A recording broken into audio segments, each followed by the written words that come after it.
बिस्मिल्लाहिर्रहमानिर्रहीम। मेरा नाम है डॉक्टर मोहम्मद अवैस सिद्धू। आज का जो हमारा टॉपिक है डिस्कशन का वो है ड्राई को मैनेजमेंट। हमने एक जो मिल्किंग कौ है हमारे पास और वो प्रेग्नेंट है, तो उसको हमने ड्राई कैसे करना है और क्यों करना है, और अगर हम एक कौ को ड्राई नहीं करते तो उसका कौ की बॉडी के ऊपर, उसके मेटाबॉलिज्म के ऊपर और उसकी जो नेक्स्ट लैक्टेशन आनी है उसके ऊपर क्या असरअंदाज होता है। उसके फ़वाइद हमने डिस्कस करने हैं कि ड्राई को हम करते हैं तो वो हम सारा इसमें डिस्कस करेंगे, और उसके पर्पज़ क्या क्या होते हैं, और उसके अलावा हमने उसकी जो स्ट्रेटजी है वो कैसे अपनानी है कि हम एक कौ को ड्राई करें थ्रू फीडिंग, थ्रू मैनेजमेंट, और जो हमने उसको एंटीबायोटिक थेरेपी देनी है वो हम सारा इसमें डिस्कस करेंगे। और उसका जो क्लोज़ अप पीरियड है, जो उसका फार ऑफ पीरियड है, वो भी हम डिस्कस करेंगे कि हमने उसको किस तरह मैनेज करना है ताकि। और उसके अलावा जो एक कौ है उसको हमने ड्राई करना है, उसका पर्पज़ क्या क्या है वो भी हम डिस्कस करेंगे। और उसके अलावा एक जो स्टैंडर्ड लैक्टेशन लेंथ के बाद हम एक कौ को ड्राई करते हैं तो जो ड्राई ऑफ पीरियड होता है वो कितना होता है, अगर वो उसमें प्लस माइनस होता है तो उसका क्या हमें नुकसान या फ़ायदा होता है, वो भी हम डिस्कस करेंगे इस वीडियो में। एक कौ ने जो स्टैंडर्ड उसकी लैक्टेशन लेंथ होती है वो 305 दिन होती है अराउंड अबाउट, तो 305 दिन उसने दूध दे दिया और वो 7 माह की प्रेग्नेंट है, तो उसको हमने ड्राई ऑफ करवाना है। तो ड्राई ऑफ पीरियड क्या है कि एक कौ की जो हमने लैक्टेशन है उसको एंड करके दोबारा उसकी न्यू लैक्टेशन तक जो उसके दरमियान में जो पीरियड आएगा, जो टाइम आएगा, उसको हम कहते हैं ड्राई ऑफ पीरियड। ये कितना होना चाहिए नॉर्मली अगर हम बात करें तो 45 डे से लेके 70 डे तक होना चाहिए। अगर हम इसको राउंड अबाउट करें तो नॉर्मली या एक एवरेज हम करें तो वो 60 डेज होता है ड्राई ऑफ पीरियड। हम एक कौ को ड्राई करते हैं, उसका पर्पज़ क्या है। एक तो पर्पज़ ये है कि हम कौ को ड्राई करते हैं तो कौ का जो अडर होता है उसकी इन्वोल्यूशन हो जाती है, उसको रेस्ट टाइम मिल जाता है, और उसको क्योंकि मिल्क प्रोडक्शन इटसेल्फ एक स्ट्रेस है तो उसको स्ट्रेस से रिलीफ मिल गया।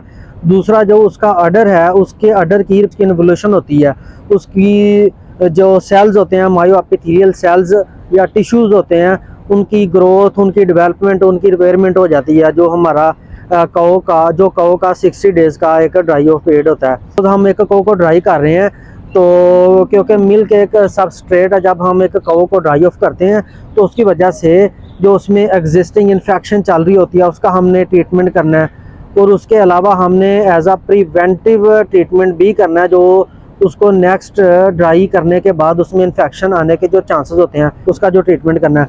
हम प्रॉपरली नर्श करवाने के लिए जो एक डेवलपिंग काफ है डैम का, तो वो हम करते हैं। दूसरा एनिमल का जो BCS है वो हमने मेंटेन करवाना होता है, वो हम नॉर्मली करवाते हैं 3.5 तक उसका BCS हमने मेंटेन करवाना होता है, ना तो वो ज़्यादा उसका मतलब BCS ज़्यादा हो और कम भी ना हो, ताकि उसमें मेटाबॉलिक प्रॉब्लम्स ना आए। दूसरी आ जाती है बात कि हमने उसका जो GIT ट्रैक है उसको हमने स्ट्रेस फ्री करना है, उसका ड्राई मैटर इनटेक कम करवाना था। GIT ट्रैक नेक्स्ट लैक्टेशन के लिए अपने आप को प्रिपेयर कर ले और स्ट्रेस फ्री हो जाए। एक मिसकंसेप्शन है कि लोग करते हैं कि हमारी कौ ने मतलब दूध देती रही है, रात को उसने दूध दिया, सुबह उसने बच्चा दे दिया। ये एक मिसकंसेप्शन है कि वो कहते हैं कि हम एक कौ को क्यों ड्राई करवाएं, वो हमें दूध दे रही है तो हम उसका दूध लेते रहें, अगले मतलब जो जब वो बच्चा देगी तो ऑटोमेटिकली फिर भी दूध देती रहेगी। एक तो ये होता है कि जब हम एक कौ की जो मिल्क प्रोडक्शन है उसको हम स्टॉप नहीं करवाते, ड्राई ऑफ नहीं करवाते, तो जो उसकी नेक्स्ट लैक्टेशन आनी है उसमें 30% कमी हो जाती है उसकी प्रोडक्शन में। अब देते हैं 40 डेज़, तो एनिमल का ऑटोमेटिकली जो BCS है वो भी मतलब वो मेंटेन नहीं कर सकेगी। उसके अलावा उसमें मेटाबॉलिक प्रॉब्लम्स आएंगी, उसमें milk fever, ketosis, infectious disease आ सकती हैं जो फ्रेश कौ में आती हैं। तो दूसरा जो उसका एम्ब्रियो, जो उसका जो काफ होगा उसकी भी प्रॉपर डेवलपमेंट नहीं होगी, तो अगली जो पीक है वो भी प्रॉपर नहीं अटेन करेगी कि एनिमल ने जो अपनी पीक मतलब अटेन करनी है अगली लैक्टेशन में, तो उसकी मिल्क प्रोडक्शन भी कम होगी।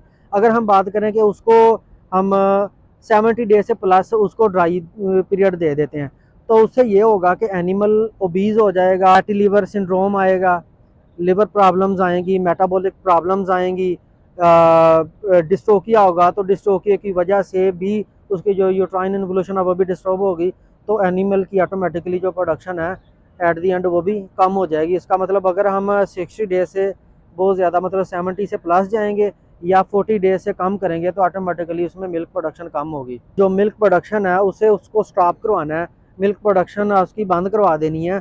तो ऑटोमेटिकली जब हम एक एनिमल की मिल्क प्रोडक्शन स्टॉप करवाएंगे या उसकी फ्रीक्वेंसी कम करवाएंगे, जो हमारा एक कंडीशनल ग्रुप होता है कि जब हमने एनिमल को उस स्टेप से गुजार के, उस ट्रांजिशन से गुजार के उसको ड्राई ऑफ करना है, तो ऑटोमेटिकली उसकी जो इन्वोल्यूशन है वो स्टार्ट हो जाती है। जैसे जैसे हम उसकी मिल्क की फ्रीक्वेंसी कम करवाते हैं या मिल्किंग की, सपोज अगर हम बात करें कि एक काऊ की 3 टाइम मिल्किंग हो रही है, तो अगर हम उसको एक टाइम के ऊपर लेके जाते हैं एक डे में, तो वो तकरीबन 21% तक उसकी जो प्रोडक्शन है वो कम हो जाती है। अगर हम वो उसी काऊ को सपोज 3 टाइम उसकी मिल्किंग कर रहे हैं, उसको फ्रीक्वेंसी को 3 से हम 2 टाइम कर देंगे, तो ऑटोमेटिकली 10 से 15% उसकी मिल्क प्रोडक्शन कम हो जाती है। तो जैसे हम एक काऊ की मिल्क प्रोडक्शन स्टॉप करवाते हैं, तो ऑटोमेटिकली जो लैक्टेटिंग काऊ से नॉन लैक्टेटिंग काऊ की तरफ हम लेके जाते हैं, अडर की जो इन्वोल्यूशन है वो स्टार्ट हो जाती है और उसमें उसके जो टीट कनाल है उसमें कैराटिन प्लग बनना स्टार्ट हो जाता है। एक एनिमल ड्राई ऑफ हो जाता है तो जो कैराटिन प्लग है वो मल बन जाता है, तो एक एज अ फिजिकल बैरियर काम करता है। अच्छा, ये जो ड्राई ऑफ का प्रोसेस है ये नॉर्मली मतलब 4 डेज से लेके 14 डेज तक ये चलता है। जो तो लो प्रोड्यूसर्स हैं वो तकरीबन जल्दी ड्राई हो जाएंगी, जो हाई प्रोड्यूसर्स हैं वो तकरीबन 10-15 दिन ले जाती हैं जब हम उसको ग्रेजुअली ड्राई ऑफ करवा रहे होते हैं। तो इंटरनेशनली लोग दो मतलब मेथड फॉलो करवाते हैं ड्राई ऑफ के, एक होता है अब्रप्टली, दूसरा होता है ग्रेजुअली। या तो हमारे पास एक काऊ है वो बहुत लो प्रोड्यूसर है, उसको हम अब्रप्टली ड्राई करवा देते हैं। अच्छा, दूसरी बात आ जाती है अब्रप्टली का नुकसान क्या है। अब्रप्टली में मेस्टाइटिस के चांसेस बढ़ जाते हैं। ग्रेजुअली में क्या होता है, ग्रेजुअली में मतलब एक काऊ हमारे पास वो हाई प्रोड्यूसर है, ठीक है, तो जैसे जैसे वो हाई प्रोड्यूसर है, एक तो उसकी मिल्क फ्रिक्वेंसी हम मतलब कम करते जाएंगे, दूसरा उसमें क्या करेंगे कि जो उसको हम डेंस डाइट दे रहे हैं, high energy high protein diet दे रहे हैं, और ड्राई मैटर उसको हम 3% या 3% 3.5% तक दे रहे हैं, तो उसको हम उसका जो ड्राई मैटर है वो भी तकरीबन 1.2 से 1.8 तक हम उसका ड्राई मैटर ले आते हैं, या 50% भी कम कर सकते हैं। दूसरा, उसको जो हम एनर्जी दे रहे हैं वो भी हम कम कर देते हैं। उसको जो प्रोटीन दे रहे हैं 15-16%, उसकी जो TMR की जो CP बन रही है वो हम 12 से 13% तक ले जाते हैं। Feeding and through frequency of milking हम उसको ग्रेजुअली कम करते जाते हैं। इसका फ़ायदा ये है कि रिएक्शन के चांसेस कम हो जाते हैं और जो एनिमल होता है वो ग्रेजुअली ड्राई ऑफ हो जाता है। अगर हम बात करें फॉरेजेस की, तो वो हम 1% ऑन ड्राई मैटर बेसिस हम उनको फॉरेजेस देते हैं।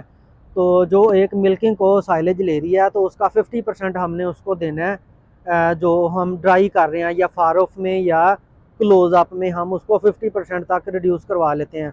और उसके अलावा हमने उसको फार ऑफ की बजाय जो हमारे पास क्लोज अप दो जो ग्रुप चल रहा है, क्लोज अप में हमने उसकी जो थोड़ी सी प्रोटीन है वो 13% अगर हम दे रहे हैं, तो वो 14 से 14% तक या 14.5% तक हम उसको कर देते हैं उसकी प्रोटीन को, उसकी CP को। फार ऑफ क्या ग्रुप है, फार ऑफ वो है जब हम एक काऊ को ड्राई ऑफ कर रहे होते हैं, जो उसके तकरीबन हम 60 डेज को डिवाइड करें, जो पहले तकरीबन 30 डेज हो गए वो फार ऑफ में आएंगे, और जो लास्ट 30 डेज होंगे उस उनमें ज़्यादा जो क्रिटिकल डेज होते हैं वो तकरीबन 21 डे होते हैं, तो वो हम क्लोज अप में काउंट करते हैं।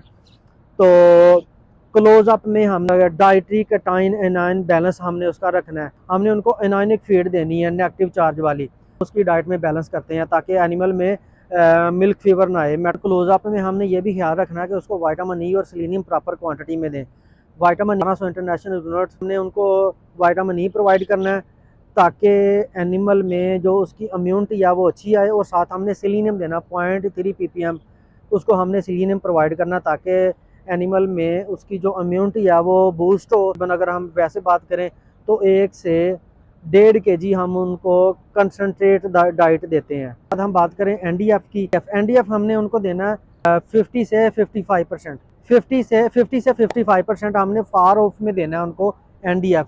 और अगर हम बात करें क्लोजअप में हम देते हैं 45 से 50% तक हम उनको NDF देते हैं। विटामिन B3 नियासिन 3 से 12 ग्राम हमने विटामिन B3 जो नियासिन होता है वो हमने क्लोजअप में उनको देना है। 9 से 10 मेगा जूल पर केजी ड्राई मैटर के हिसाब से हमने उनको एनर्जी देनी है। अगर हम उनके टोटल ड्राई मैटर की बात करें तो हमारे पास फारोफ या क्लोजअप ग्रुप है, तो वो तकरीबन 12 से 13 केजी उनका ड्राई मैटर बनता है। जो हम स्ट्रेटजी डिस्कस कर रहे थे कि हमने थ्रू फीडिंग, ग्रेजुअल फीडिंग, हमने कैसे एनिमल को ड्राई ऑफ करवाना है। तो आगे ग्रेजुअल फीडिंग हम उसकी कम करवा देते हैं। दूसरा, उसका जो पानी होता है वो हम भी रिस्ट्रिक्ट करते हैं। उसके अलावा हम उसको ड्राई रेफेजेस लाइक है वो हम उनको देते हैं। टोटल ड्राई मैटर वो तकरीबन 12-13 केजी बनता है इनका, वो हम उनको प्रोवाइड करते हैं। हमने उनको ड्राई रेफेजेस देने हैं ताकि एनिमल की जो प्रोडक्शन है वो स्टॉप हो। तो उसकी ग्रेन फीड है वो भी हमने कम करनी है। और साइलेज हमने अगर सपोज उसको 36 या 35 केजी तक एक मिल्किंग को खा रही होती है तो उसका हमने 50% कम कर देना होता है। वो तकरीबन कोई 10-12 केजी हमने उनको देना, डिपेंड पान उनकी स्टेज, उसकी रिक्वायरमेंट है, वो डिपेंड करता है कि उसकी रिक्वायरमेंट उस हिसाब से हमने उसको देना होता है। अच्छा, जब ये हम स्ट्रेटजी सारी अप्लाई करवाते हैं तो एनिमल की जो मिल्किंग है वो कम हो जाती है। जैसे एक एनिमल को हमने उसकी डेंसिटी कम की तो ऑटोमेटिकली उसकी प्रोडक्शन भी लो हो जाएगी। दूसरा, हम क्या करते हैं कि जो कौ मतलब 3 टाइम दूध दे रही है एक दिन में, उसको हम पहले क्या करते हैं कि किसी मतलब अगर हाई प्रोड्यूसिंग ग्रुप में है तो उसको हमने मीडियम से फिर लो में ले जाना है, लो डाइट देनी है। मतलब उसको एनर्जी, CP, ड्राई मैटर वो कम देना है। एक तो उसकी वजह से उसका प्रोडक्शन कम हो जाती है। दूसरा, जैसे हम उसकी फ्रीक्वेंसी, मैंने पहले बताया कि अगर हम मतलब 3 फ्रीक्वेंसी ले रहे हैं डेली उसकी मिल्किंग की, तो हम एक के ऊपर करेंगे तो 21% उसका मिल्क वो कम हो जाता है। एक तो हमने उसकी मिल्क फ्रीक्वेंसी कम कर देनी है, दो मतलब 3 टाइम से उसको 2 टाइम के ऊपर लेके आना है। उसके बाद हमने 1 टाइम के ऊपर लेके आना है, मतलब एक दिन में 1 दफ़ा चुवाई होगी। तो उसके बाद क्या करना है कि एक दिन के बाद गैप देकर दूसरा दिन गैप देना है। तो इस तरह हमने ग्रेजुअली उसका मतलब कम करते जाना है। ऑटोमेटिकली जो उसकी प्रोडक्शन है वो कम हो जाएगी। तो जब उसकी प्रोडक्शन तकरीबन कोई 7-8 लीटर 5 लीटर तक आती है तो हम उसको फिर ड्राई ऑफ कर देते हैं। अब हमने ड्राई ऑफ कैसे करना है। साइकोथेरेपी की हम बात करें तो वो 2 तरह की होती है। एक होती है ब्लैंकेट थेरेपी, एक होती है सिलेक्टिव। ब्लैंकेट में हम क्या करते हैं कि कोई नो एंटीबायोटिक्स, नो टीट सिलांट्स, कोई चीज़ हम यूज़ नहीं करते। एनिमल ने अपनी जो प्रोडक्शन है वो डाउन की तो ऑटोमेटिकली हम उसको ड्राई ऑफ कर देते हैं। अच्छा, इसमें इन्फेक्शन के चांसेस बढ़ जाते हैं, मेस्टाइटिस के चांसेस बढ़ जाते हैं। तो जो दूसरा मेथड है वो है सिलेक्टिव। ये बेस्ट मेथड है जो नॉर्मली या इंटरनेशनली यूज़ होता है। वो ड्राई ट्यूब्स होती हैं एंटीबायोटिक्स वाली, वो हम उनको इन्फ्यूज़ करते हैं जब हमने उसकी लास्ट मिल्किंग करनी है। जब हम उसको ड्राई ऑफ करवाने लगे तो उसका क्वार्टर सारा खाली करके, चारों क्वार्टर हमने खाली कर देना, तो हमने उसको एंटीबायोटिक्स ट्यूब में वो इन्फ्यूज़ करवा देनी है इंट्रा मेमरी। और दूसरा, उसके बाद इंटरनेशनली तो सिलांट्स भी यूज़ होते हैं जो एक फ़िज़िकल बैरियर है, मतलब टीट कैनाल में एज आ फिज़िकल बैरियर काम करता है जो पैथोजेंस को इंटर होने से मतलब रोकता है। तो अब वैसे पाकिस्तान में भी मतलब अवेलेबल हैं टीट फीलर जिनको हम कहते हैं।